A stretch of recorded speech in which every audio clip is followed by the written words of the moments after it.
Developing tonight, one person is dead and two others injured after an explosion in Portage County. The blast happening around 8:30 this morning outside in the parking lot of Cork and Granite, a granite supplier located in Tallmadge. All new at 5 tonight, Bob Jones spoke to a witness who ran to help after hearing the explosion. Investigators gathered around the scene of the explosion throughout the day, searching for evidence and answers after the tragedy in Tallmadge, outside of Cork and Granite. It was a disaster. There was stuff everywhere. It was a blast that startled Jacob Banker, who works across the street. There was a loud booming noise, and we felt the concussion of what the aftermath of that was. The whole building shook and all the lights flickered as well. Jacob was among several people who searched for a missing man following the explosion that happened by storage containers.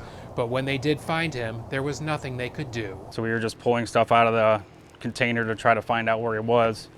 And then we finally found him at one point, and when we did, he was not responsive. Investigators say the young man was killed, and a woman went to the hospital with serious injuries. I know we were dealing with some both burn and trauma injuries due to the explosion, what we would expect to see. The explosion happened around 8:40 this morning, and calls came in from neighboring businesses. There was an explosion over there. It just shook our whole building. And from an employee of Cork and Granite. Do you know what exploded? I have no idea. Firefighters believe workers were trying to get into storage containers when the deadly blast occurred. Our belief is they were trying to thaw them out in some way to gain access. What exactly they were using or what exactly they were attempting to thaw is still under investigation. Firefighters say at this point it's not clear exactly what was inside that storage container before it exploded. That's a question investigators are trying to figure out right now, including the state fire marshal. The Tallmadge fire chief did confirm some type of fuel or fuels were inside the units.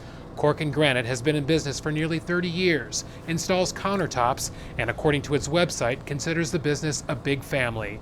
Investigators now trying to figure out what caused the deadly explosion. Our hearts go out to the family members of those injured and killed here, and we, as I said, the Tallmadge Police and Fire Departments in the city of Tallmadge strive to be here for the citizens of Tallmadge and the businesses here. We'll do what we can. In Tallmadge, Bob Jones, News 5. Another woman at Cork and Granite was not injured from the explosion, but was treated on the scene for a medical issue. News 5 also checked online records. We did not find any violations from OSHA against Cork and Granite.